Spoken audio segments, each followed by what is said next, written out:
Class is now in session. I'm Professor Hockey, and today we're discussing Game 77 of the regular season for the San Jose Sharks. They took on the Calgary Flames and lost by a score of 3-2.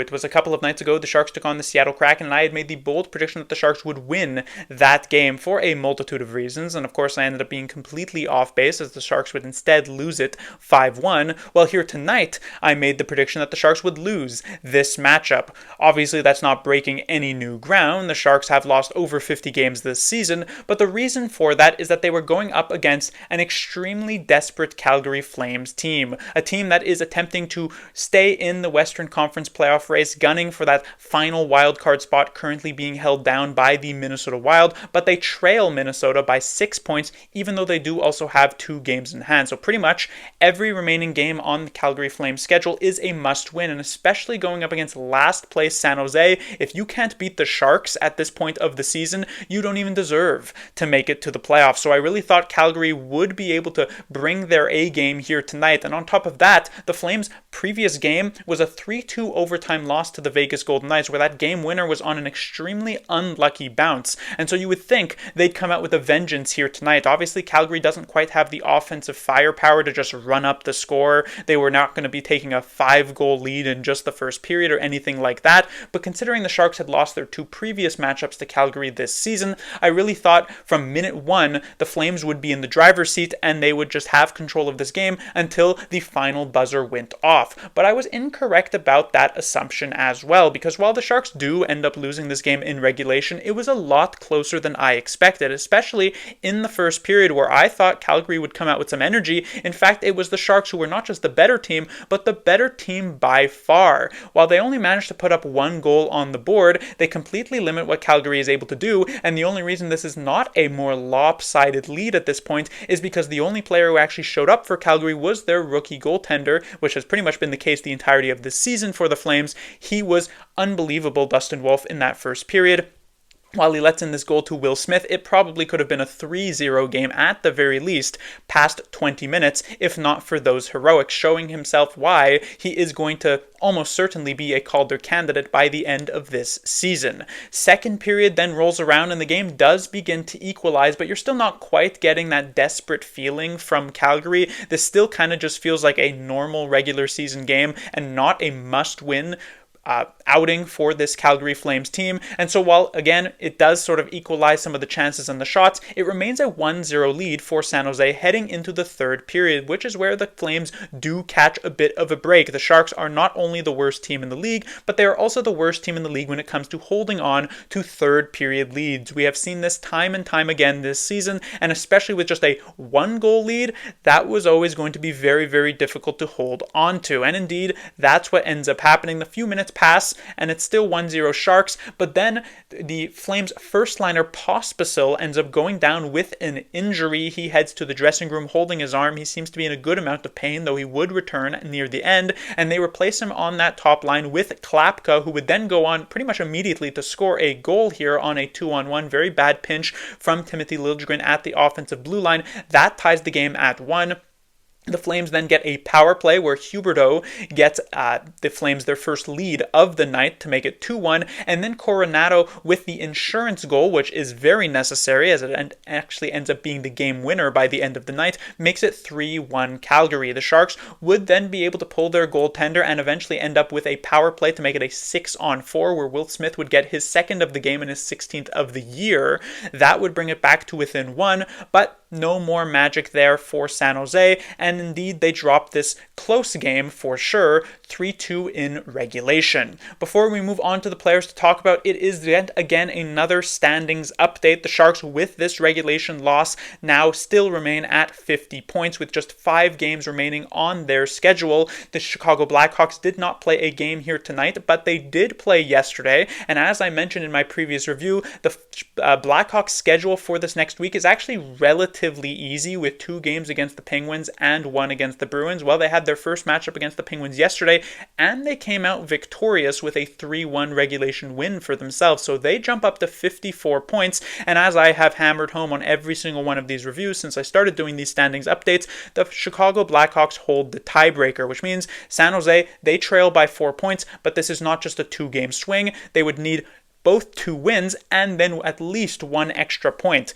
So we're at a position here where at the very least, assuming Chicago goes 0-5 to end this year, which is honestly not even that fair of an assumption because Chicago has been playing a good bit better as of late, the Sharks would have to go at a minimum 2-2-1 in their final 5 games. That is a 500 record, and with the Sharks roster looking the way it is and the opponents that are remaining on their schedule, other desperate teams like Minnesota, they have another matchup against Calgary plus 2 matchups against a strong Oilers team. It's hard to imagine that 2-2-1 record would be achievable, and so at this point, I certainly can't guarantee that the Sharks have locked down last place, but this week has been a good start for trying to accomplish that goal by the end of the year.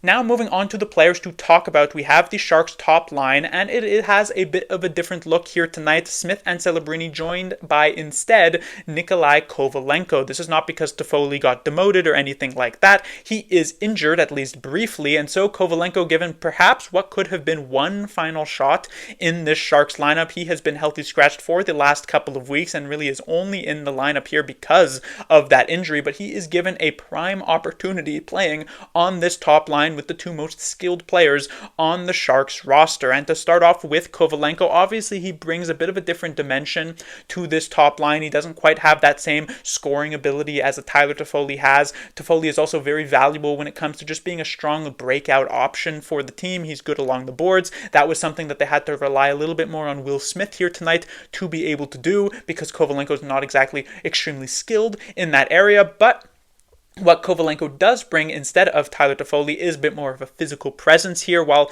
Kovalenko is not exactly the most physically imposing player, he's not a big guy, he's not a Klim Kostin or anything like that, he is willing to throw his weight around, picks up 3 hits here tonight. He's also a little bit more of a playmaker as well, which we did get to see on this first goal. He picks up the primary assist on Will Smith's first of the game, and so generally I thought Kovalenko was rather solid. The problem here when it comes to Kovalenko, and that's just not even necessarily his fault, is that because the Sharks are running with a relatively weak roster, I mean, you go through every single one of these names, at least half of these players are either AHL guys or just borderline 4th liners / 3rd pairing defensemen. So you're not really having a lot of talent throughout this lineup at the moment. And when you're going up against strong teams like the Sharks are going to at the end of the schedule here, there are just going to be stretches of time where the Sharks are on the back foot, they're on their heels, and they're not really able to push that much. And so a player like Kovalenko isn't going to be able to shine super consistently. But when they had their opportunities, especially in that first period, when they were by far the better team,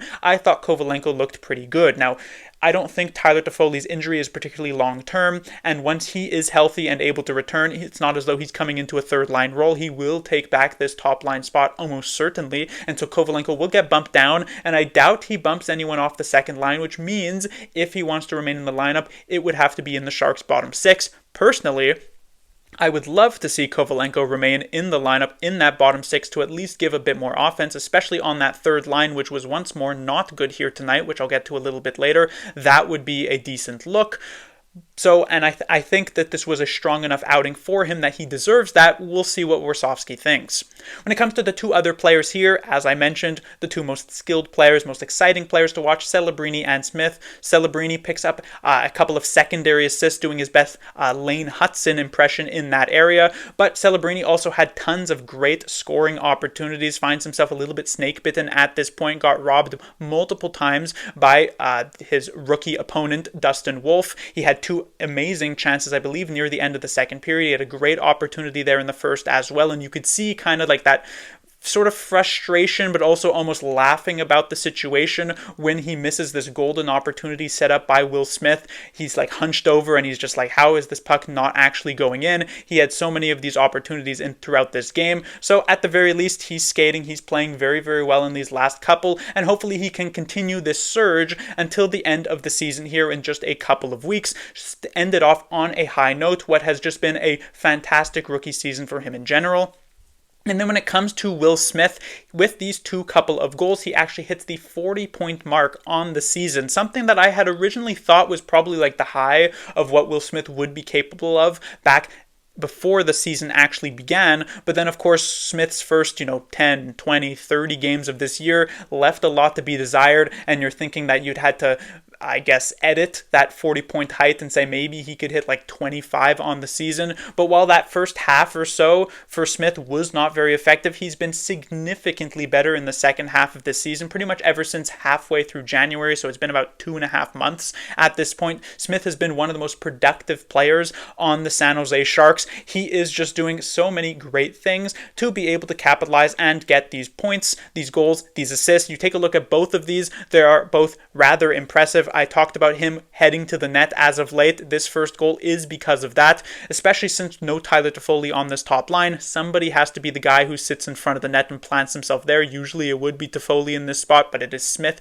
who takes up that mantle since Kovalenko is more of a playmaker, and he's able to get this first goal and then just reads the play smartly. This, I think, is actually the second time he has had a goal like this happen this season, where a puck comes hard off the backboards and he's able to push in the rebound. He comes in deep enough so that he can put that one in. If he stays too far out, Wolf might have a chance to recover, but instead he's close, he scores. That's the second of the game. Just another solid night for Smith.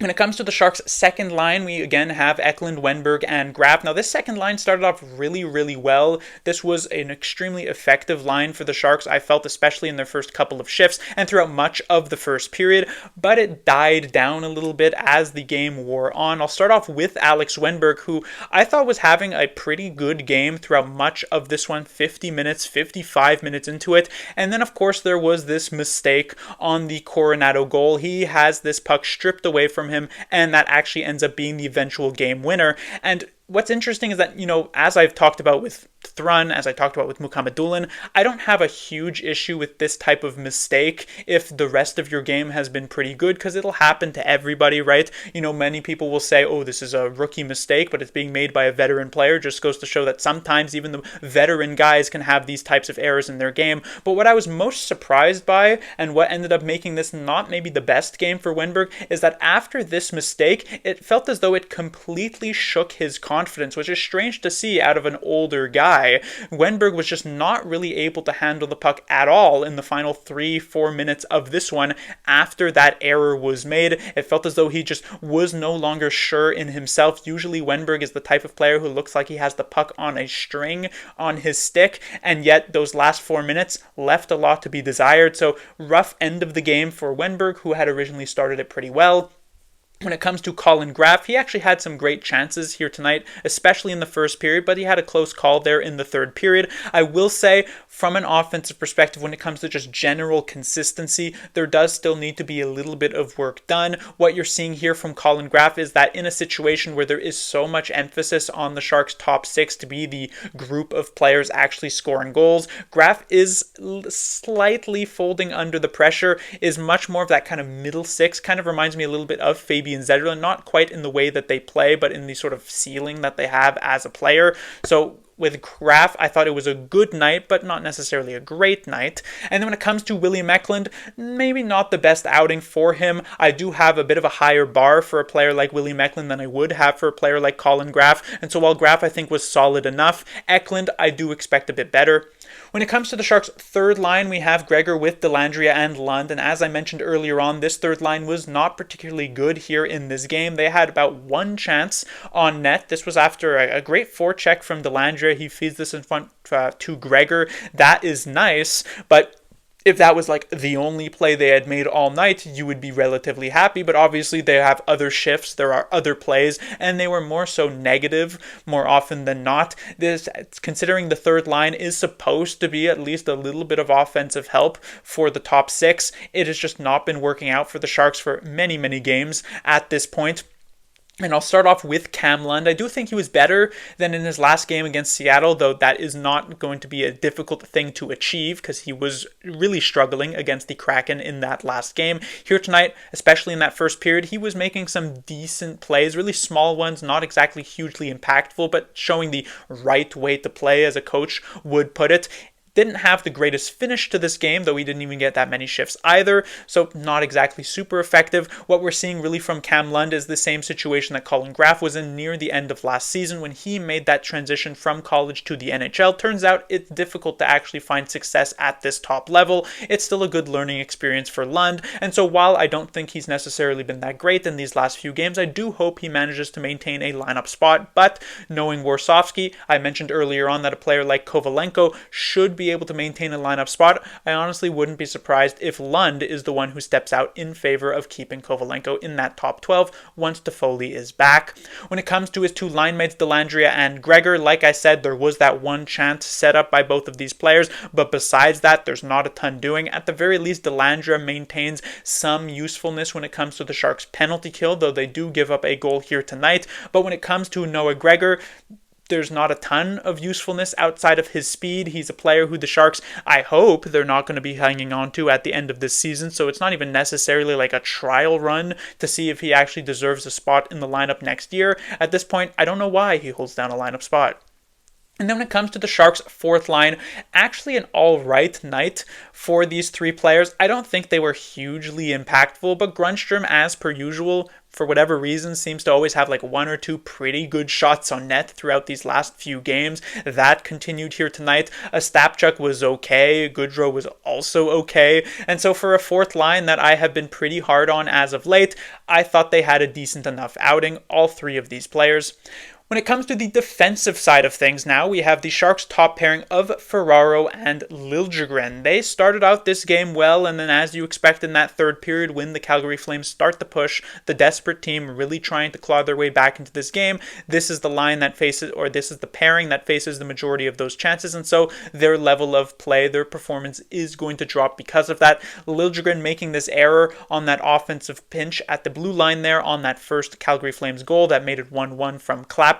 Obviously not a very good look for himself, and generally Lindgren did show some inconsistencies here tonight. While he was useful enough in some of those like 6-on-5 situations, picking up the primary assist on that second Will Smith goal, defensively there are just a few too many errors at times in his game. When it comes from Mario Ferraro, I thought Ferraro was better than Liljegren at the very least, less of those types of errors, but was hemmed into his own zone a little bit in that third period for sure. As I mentioned, once the Flames were pushing, it goes back to the point that I made about Kovalenko. The Sharks, this roster is just simply not very good at this point of the season, so it's hard to put a ton of blame on the Sharks' defense in situations where the other team is just going to press with just objectively more skilled players and a more skilled team.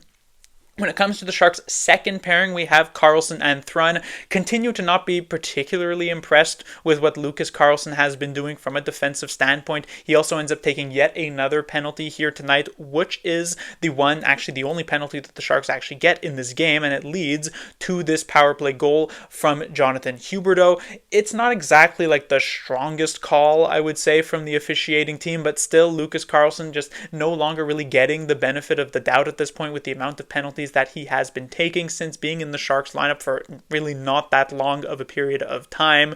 So defensively, still not really great from him. When it comes to Henry Thrun, at the very least, kind of like with Cam Lund, he was better than he was the other night against the Seattle Kraken, even if that's not a particularly difficult thing to have accomplished because he was quite bad against Seattle. But this is the noted improvement that you do want to see from him. He had a strong first period. His second period was also okay. His third period, not so great, but that's expected. So all in all, not a terrible outing for Thrun. And then when it comes to the Sharks' third defensive pairing, we have Thompson and Vlasic. Vlasic really didn't get much ice time here in this game, about 11 minutes. So he is kind of the defenseman who benefits the most from this game here tonight because he got more so of those shifts in the first and the second period. I believe he only had like 3 or 4 shifts, and that was early on in the third period. So he doesn't get as victimized by Calgary really pushing, as the Sharks would rather go with other players in that area. So I guess Vlasic looked okay, but it's kind of unfair to say because of just the less pressure he had to face. And then for Jack Thompson, his defensive partner, this is actually a second straight decent enough game for Thompson. He was pretty good against Seattle. He's again here pretty good tonight against Calgary, so that was nice to see. And then finally we have the Sharks goaltender, which was Georgi Romanov. There's a bit of a surprise here to not see Georgiev get the start. We have seen pretty much since Georgiev arrived from Colorado back in December, Warsofsky has been playing Georgiev a ton, even in situations where you would not expect it. There was that stretch of time where he had like 7 or 8 straight starts for absolutely no reason. And so to see him actually move away from Georgiev in favor of giving Romanov the start was definitely a bit of a surprise, but I could also understand the reasoning behind it, because in that last game against Seattle, Georgiev let in 4 goals on 11 shots, and while they were somewhat dangerous opportunities, a couple of those he almost certainly would have wanted back, and Romanov in relief only lets in the 1 goal and just looked significantly more solid. In this particular game, Romanov was doing some great work in the first 40 minutes. Unfortunately, could not really hold on. This Klapka goal he doesn't have a ton of a chance on, though maybe you could say he could have controlled that rebound a little bit better. The Huberdeau goal, he is completely screened in front. And then on the Coronado goal, this is a shot that also you could definitely have had. This is the moment in which the Sharks could have definitely used a save, and it just doesn't come through here from Romanov. But at the same time, I certainly won't say that he had a bad night. He made some very big saves, less than 3 goals on the over 30 shots that the Calgary Flames took, and so he actually ends up with some pretty good statistics as well. Generally, a good enough outing for Romanov, but since this does end up being a regulation loss, I wouldn't be too surprised to see Georgiev back between the pipes for the Sharks' next game. But that would do it for this review. The Sharks will be back in action on Wednesday, where they'll be taking on the Minnesota Wild. This is the other side of the playoff race. I mentioned that the Flames are really trying to get to that second wildcard spot, and I mentioned it's being held down by Minnesota. So the Sharks, they do a favor for Calgary by giving them the win here tonight, but they'll probably give it right back, as they'll going to be taking on a very, very desperate Minnesota Wild team. Now, the Wild haven't been great as of late. They'd lost a bunch of games in a row before a surprise victory over the Dallas Stars, but a big reason for this is that they have been hampered by injuries recently, especially their best player on the team, Kirill Kaprizov, has not played for a long while, but there is a possibility that he will be back, and considering the Wild are, in a precarious position, while it's not too bad, especially with this victory tonight for Calgary, it's certainly far from being locked down their playoff spot, and so they might want Kaprizov back as soon as possible over these final 4 games of their schedule, and it starts here against San Jose. We shall see if he makes his return. If he does, the Sharks could be in for a world of hurt. Class dismissed.